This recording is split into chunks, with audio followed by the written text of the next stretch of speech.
Greetings, ladies and gentlemen, it is I am the one and only Pac-Man here, and once again I am back for the likes of the Mexi Toys videos once again.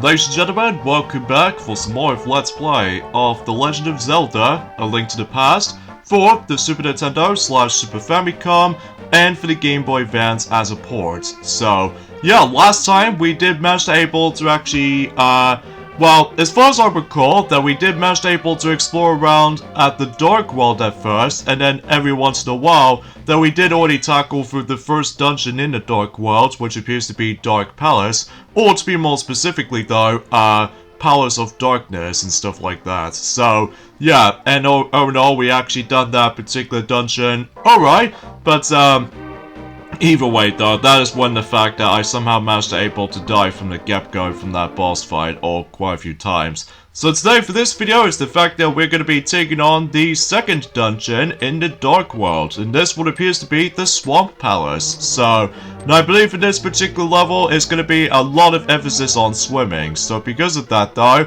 yeah, because if you couldn't tell already, there's going to be a lot of water, so because of that though, yeah, we're about to be able to try to get this thing going, until, you know, something else will happen. So, anyway, so a few things I want to explain while this is going on. Today's day is, of course, the 11th of February today, in this case in 2022 today. So, about the fact the matter is, though, so in addition to the fact that, well, actually, before we get into the more continuation on the Swamp Palace, that basically, though, we need to able to use the Magic Mirror first to able to hit us back onto the Light World. And you know that particular, activating the water gate, thing from earlier? Well, we have to do this again, except now we need to able to use this to our advantage for, trying to able to actually access to the actual palace itself. So either way though, at least that's pretty simple and easy if you already first time experiencing that, ever since whenever you manage to obtain the Piece of Heart from the get-go. So, anyways, let's do the actual palace for real. So because of that though, yeah, let's get started. So, yeah, obviously, in addition to the fact that recently yesterday, that the Kingdom Hearts collection for the Nintendo Switch has recently came out yesterday. So, I haven't exactly seen the reception to the actual version of the game just yet though, but we'll try to mention more about that for that particular overall reception to that version, or the actual reviews of that version at some point later on during the course of Monday and stuff like that, despite, you know, like I said, I'm not a big fan of how the fact that those games are in cloud versions only, so kinda sucks honestly, but regardless of anything else though, is the fact that I'm still gonna keep the PS4 versions any day, because, you know, just for the sake of likely keeping physical stuff. So, anyway, so there's another mentioning I would like to mention about something, is the fact that I forgot to mention about this, and during the course of the previous part of the likes of this game in particular, that it turns out that ever since about 2 days ago actually, we actually got ourselves our first ever Nintendo Direct presentation for the sake of this year. And once again it's on Wednesday though, so seriously, what is up with the forms of it always chooses Wednesday as opposed to Thursdays or anything? Well, mind you though, is the fact that much like let's just say 2019, 2021, that's basically though, in addition to able to take place on you know, on Wednesday sometimes, but also it does once again takes place in February. So because of that though, at this point in time is the fact that that was actually the 8th time that the Nintendo Direct did manage to take place in February, ever since in 2012, the one that started it all, and also the second one is in February the 1st of 2013, and the third one is in 2014 and 13th of February, and also there's one on 6th of February in 2015 as well.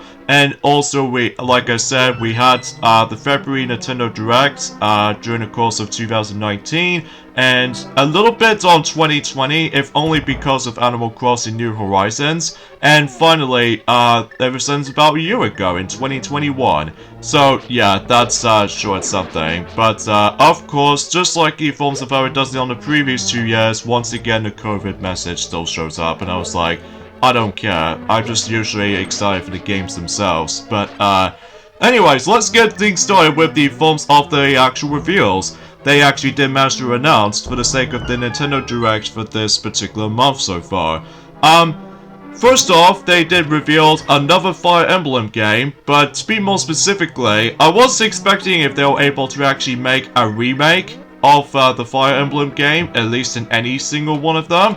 But it turns out it's another Fire Emblem Warriors kind of game. So because of that though, ever since in 2017 that we had the original game, despite the fact I still haven't got the game yet, although mind you, we used to have that game back in 2017, but I somehow sell it. So because of that though, maybe it's because I'm not exactly ready for the actual Fire Emblem Warriors type of game just yet, until I recently found out some of these reviews are actually getting pretty good and stuff like that. But anyway, and as far as I'm aware, that the new Fire Emblem game is going to call it Fire Emblem Warriors 3 Hopes, which is basically based off from Fire Emblem 3 Houses, because it's pretty obvious, because I think that game is doing so well on the Switch. So because of that though, yeah, that must have been so expected by this point, especially how, you know, Nintendo Switch is doing super well, and it tells the story after the events of, maybe after the events of Three Houses ended or something like that. Mind you though, I haven't exactly a biggest massive fan with Fire Emblem series as much as the next guy, but regardless of everything else though, yeah, that seems to be the case. And the release date for that game is going to be on the 24th of June. So because of that though, because as far as what Nintendo Direct info did say, they most likely tackle through certain games coming out in the first half of 2022. So either way though, things to be expected by this point, you know, the beginning all the way up to June. So because of that though, maybe occasionally on the second half in one of those scenarios, but we'll point it out whenever we get into it. So yeah, that's that. And also, they did manage to mention more info for the sake of the Forms of Advance Wars 1+2 Reboot Camp, and basically showing off some more gameplay footage. And also, they've managed to confirm the release date for the game, which, truth be told, this wasn't exactly the first time they did mention something with that particular new release date window, because that appears to be by the Forms of the eShop page. They did mention about the fact that they did say 8th of April, but on the Direct though, they said it. So because of that though, yeah, the eShop website or the eShop page for the Nintendo Switch did mention that. So at least that's that. And also we've got ourselves No Man's Sky also coming to the Switch as well.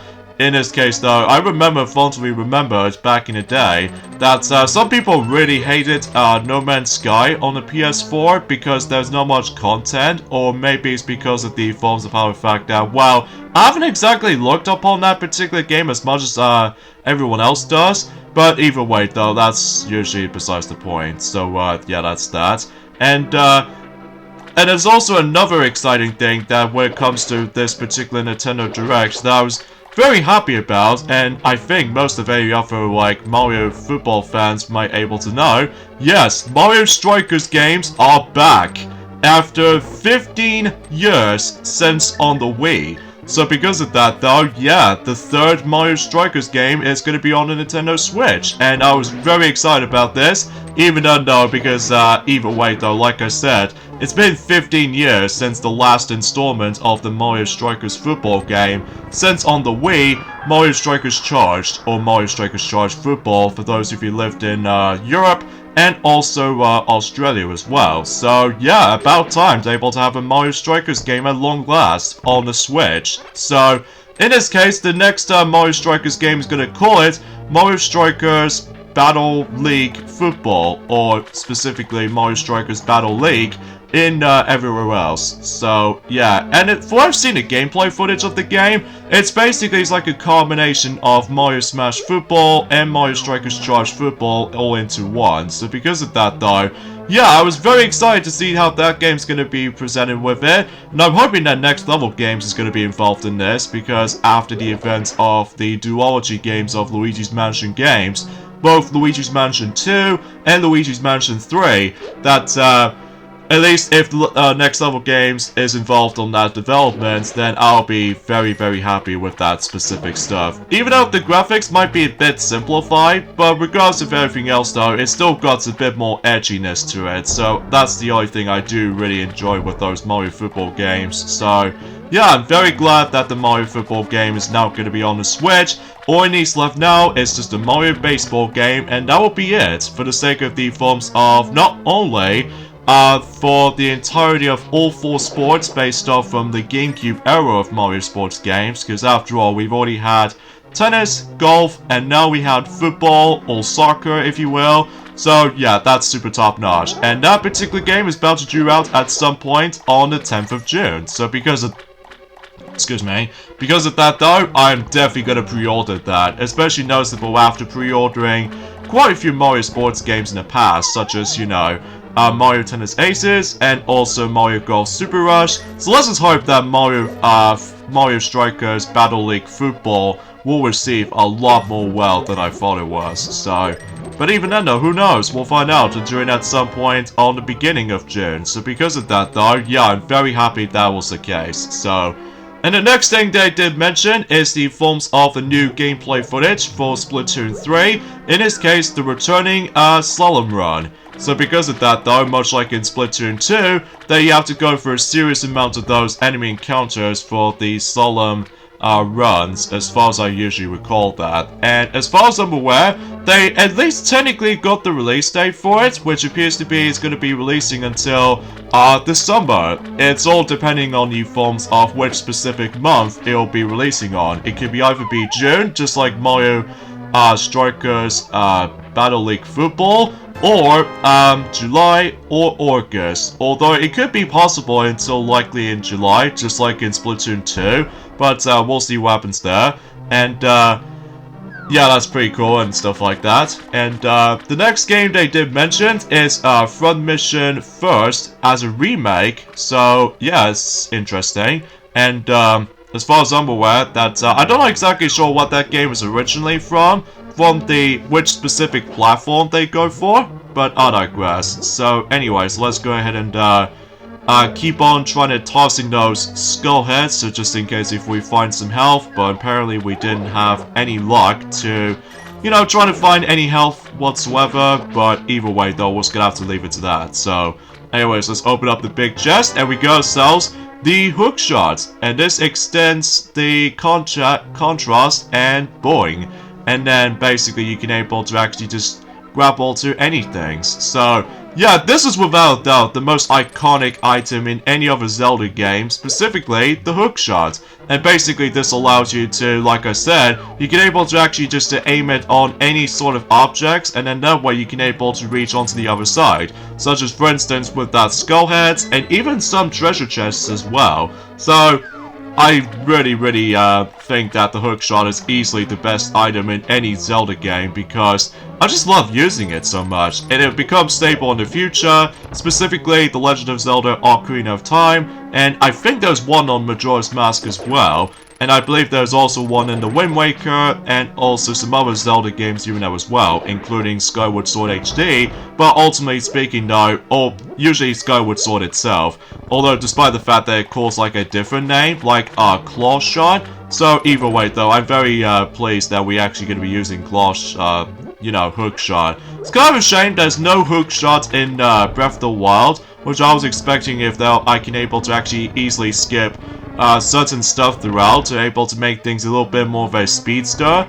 but unfortunately though, that doesn't seem the case, unfortunately. But oh well, not the end of the world. But anyway, and the next thing they've briefly mentioned about this, and that is the fact that, well, relatively speaking, you know what the game that I've already mentioned about, you know, Front Mission First remake is about to be able to be coming, and I think that particular remake is coming until this summer, much like Splatoon 3, and also, out of nowhere, the sequel, which is Front Mission 2 remake, is also coming in the future. So I was like, wow, 2 first missions in one particular discussion?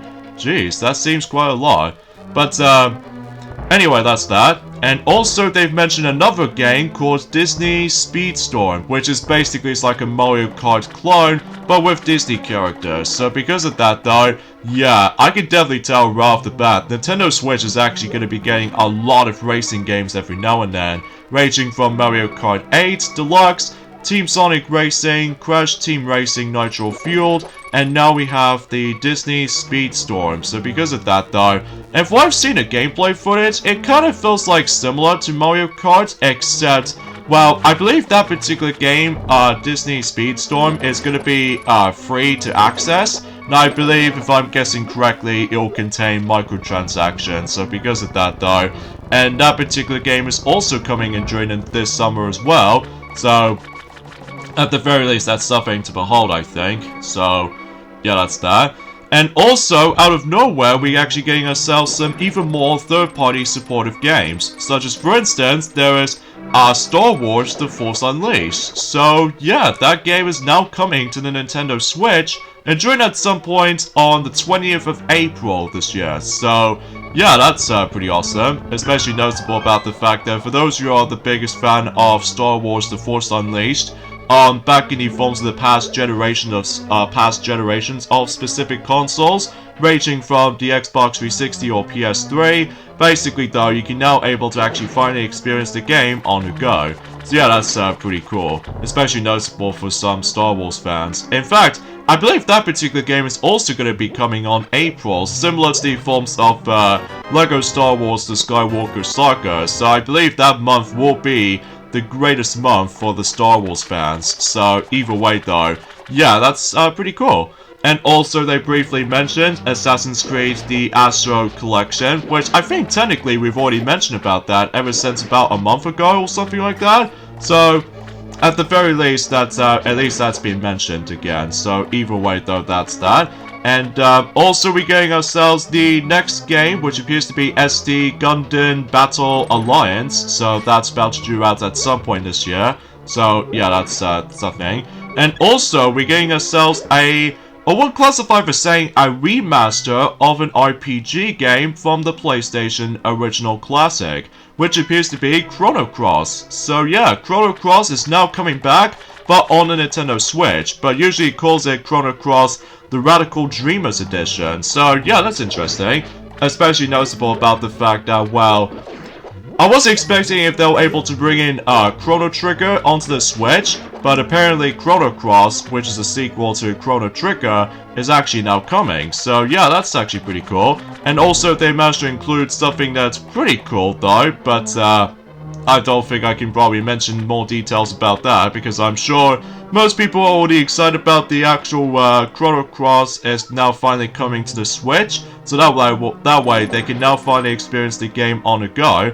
I'm presuming that the PS1 version of Chrono Cross is actually, I'm not exactly sure if it's expensive or not, but either way though, I haven't exactly looked upon a game that much either, so yeah, forgive me if I botched it. So and I believe that game is going to be coming until the 7th of April, so because of that though, not long until by that time comes. And also we got some more info on the likes of Kirby and the Forgotten Land, as to be expected, with the exact same release date as they've already mentioned about since about a month ago. But it turns out of nowhere that we actually got ourselves new features they added in, such as for instance the mouthful mode, which allows you to able to interact with certain objects, such as for instance you can able to turn into a mouthful Kirby car mouth, which is pretty cool and badass at the same time, and a vending mouth, which allows you to able to send projectiles onto anything else for that part, and also cone mouth, which,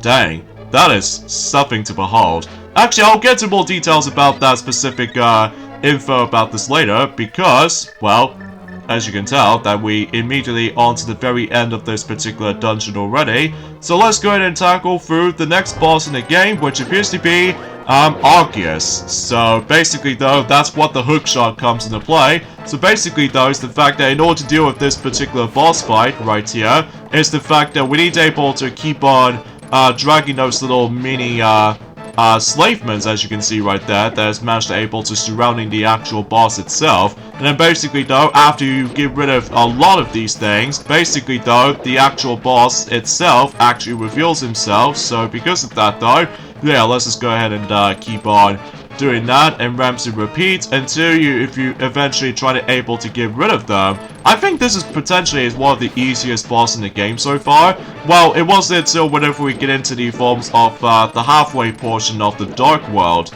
then I can probably able to actually mention more about that for the sake of time. So either way though, for the most part this boss fight is not too bad, except the fact that sometimes the hookshot aiming can be a bit difficult sometimes, but after you're done with the first phase, now we are doing with the second phase. So basically those get out able to keep on attacking him, and that's all you have to do. I highly recommend you're able to actually use the spin attack for this, because obviously you can able to do with a really good range attack, so that way you can able to actually instantly try to able to damage him no matter what. So yeah, that might be something to able to keep in this in mind. So anyways, let's go ahead and I think he's done. Yeah, he's done. So you know what I mean, this boss fight is pretty easy. So anyway, so let's go ahead and obtain the second crystal. And of course, we've already obtained the next heart container. So we're now on to 12 heart containers. So yeah, looking good so far. And yeah, pretty cool if I have to say so for myself or something like that. Well, usually I can just try to describe about that. Pac-Man, because of you, I can escape from the clutches of the evil monsters. Thank you. The Triforce will grant the wishes of whoever touches it, as long as that person lives. That is why it was hidden in the Golden Land. Only a select few knew of its location. But at some point that knowledge was lost. The person who rediscovered the Golden Land was Ganondorf, the evil thief. Luckily, he couldn't figure out how to return to the light world. Well, remember that you have magical powers which only the hero can make the most of. There are some other magical warping points like the one you saw on Death Mountain. By using them, you can go between the two worlds and find the evil hidden in the Dark World. You're the only one who can destroy Ganondorf. The thief, no, Ganon, the evil King of Darkness. Do you understand? Yes. May the way of the hero lead to the Triforce. Sorry for the actual awkward dialogue right there, because, well, I can't tell you right off the bat that I was really damn excited for those other Nintendo Switch game reveals during on the first half of the 2022. So because of that though, and anyway, let's get back into the forms of that discussion about the forms of Kirby and the Forgotten Land with that mouthful mode. And there's also many of those features that was actually I wasn't expecting for some specific time, such as for instance there is I will classify for saying, well, they did already mention about the forms of Waddle Dee Town on one of those info fact sheets, so at least that's that. But there's also the weapon shop, which basically it's all about evolving abilities, which I will have to say that is actually pretty cool, because it almost kind of reminds me of something related to Kirby 64, the Crystal Shards almost, except the fact that it's like evolving copy abilities, which, if I've seen them in action, oh man, I was really surprised to see how that's going to be represented with, so yeah, I guess that's that. And they still say they did mention about the fact that it's going to come out during the 25th of March, so to be expected, and I was really damn excited for that game, so yeah, at least I'm very happy about that. Although, unfortunately though, it's going to come out in exactly the same day as the Ice Age Adventures of Buck Wild, which, why did that film is going to come out on the UK in the exact same day as my most highly anticipated games for this year? at least someone sent a comment stating about the fact that, unfortunately though, out of every other Ice Age films that ever saw the light of day, unfortunately though, Scratch the squirrel that we all know and love from the likes of the Ice Age films we all used to, sadly, he does not appear at all for I've seen the actual, the interview already, which, yeah, that is the most hypocritical thing that they've ever do, especially noticeable about the fact that, well, I get it because of how the fact that maybe because of the, it's hard to explain, because I know for the fact that it has been a very, very long time since I've known something like this, so...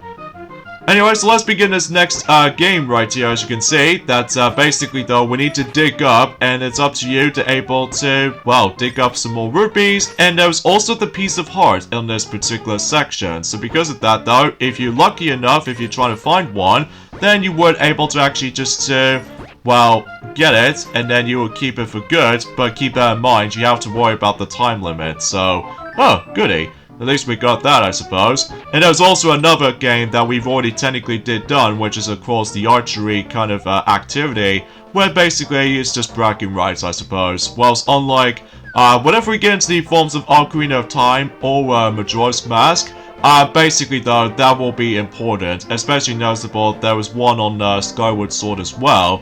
Oh, Skyward Sword, I should say. So, either way, though, yeah, I just can't help it for myself how much excitement I was for, you know, the announcements and stuff.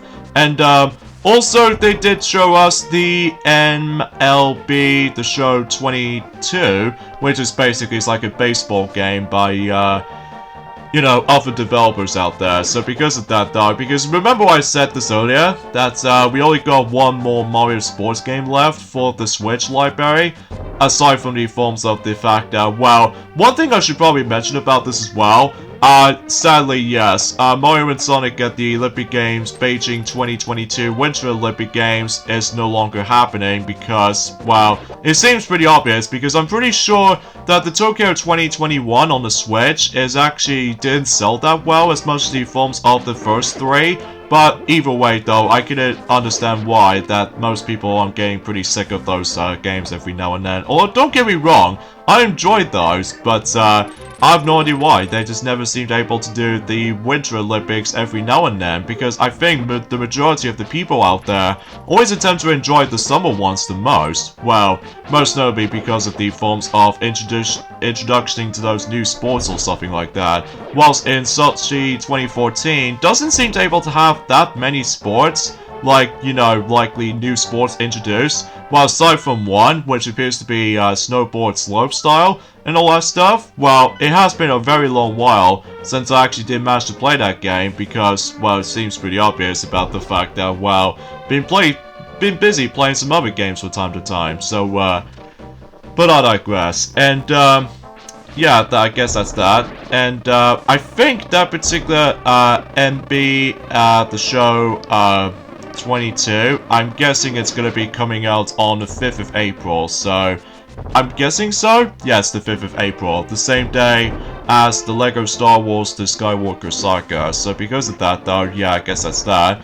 And another game they did mention is Kingdom Hearts, the cloud versions, so not much else to discuss because it already came out since yesterday. So I'll see what happens on that particular reviews of that version what came out to be. So, and I suppose I should probably mention one last announcement before we carry on with the rest of the announcements and join at some point on the next part. Basically though, one thing I was really excited about this, and it's the fact that you remember guys, whenever you're able to actually watch my Klonoa Let's Plays, ever since in Klonoa Door to Phantomile on the PlayStation 1, all the way up to Klonoa 2 Lunity's Veil, that you guys already know that we already done those Let's Plays. Turns out, Klonoa Remake, or the Klonoa Remaster, darn it, I forgot about this. Yeah, sometimes, if you somehow manage to be able to get stuck onto that particular warping spot, basically though, you might force to go back sometimes, so that can be kind of annoying at times, but at least if you're trying to get the hang of it though. Actually, I'll get into more details about the Klonoa game until the next video, because either way though, I'm afraid I'm running out of time. So in this case, join me next time for more of Let's Play of The Legend of Zelda: A Link to the Past. That is the fact that we'll continue exploring through the rest of the Dark World, and also we're about to be experiencing the next dungeon in the Dark World, which appears to be Skull Woods. So this will be interesting. So I'll see you guys on Monday. Later, fellas.